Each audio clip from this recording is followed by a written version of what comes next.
Gyaneshwari express এবং যে ট্রেনটায় আজ পর্যন্ত ভারতে সবথেকে সর্বোচ্চ যাত্রী মৃত্যু হয়েছিল, যেটা একটা নাশকতার জন্য, কোনো দুর্ঘটনা ছিল না।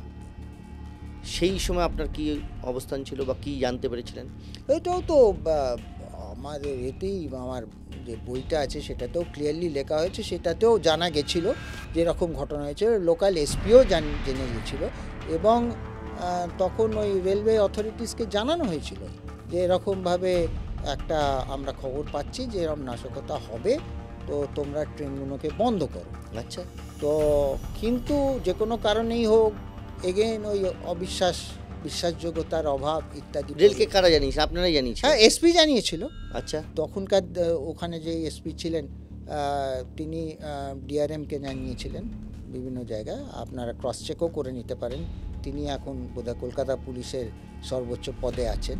তা এটা জানানো হয়েছিল, এটা তার মানে ওই মৃত্যুটাও ঠেকানো যেত যদি ট্রেন বন্ধ করে। আশা করা যায় ঠেকানো যেত। এখন তখন কি হতো না হতো সেটা আমরা এখন আমি স্পেকুলেট করার কথা বলছেন। মানে শিলদা ক্যাম্প অ্যাটাক 3 ঘন্টা আগে জানিয়েছেন, ব্যবস্থা নেওয়া হয়নি। না দেখুন, জ্ঞানেশ্বরী এতজন মানুষের মৃত্যু, রেলের এত বড় একটা ক্ষয়ক্ষতি, পরে সিবিআই তদন্ত হয়, সেখানেও আপনি বলছেন আগের থেকে জানানো হয়েছিল, ডিআরএম কোনো ব্যবস্থা নেননি। না, আমি ডিআরএম কে ব্লেম করব না, ব্লেম নয়, আমি কাউকে ব্লেম বন্ধ করা যেতে পারতো। আমরা বলেছিলাম আমাদের তরফ থেকে যেটা করানো হয়েছিল সেটা বলা হয়েছিল, এই পর্যন্ত বলতে পারি। তারপর সেটা আপনি মানে নিজেকে জাস্টিফাই করছেন এবং তার সঙ্গে ম্যাকচুয়াল ফ্যাক্টটা বলছেন, কিন্তু কারোর না কারোর ফল্ট তো হলো। ফলটা তো শুনুন, ফলটা দেখা তো আমার কাজ নয়। আমার কাজটা যেটা সেটা আমি করে দিয়েছিলাম।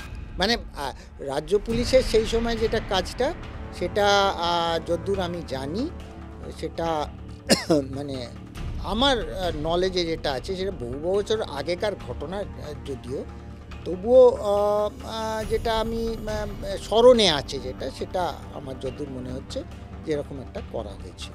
ভয়ঙ্কর তথ্য সমস্ত কিছু দিচ্ছেন আপনি, মানে ভাবা যায় না। তাহলে তো আটকানোই যেত সমস্ত কিছু। যাই হোক, সেটা আপনি বলবেন না আপনার মুখ দিয়ে।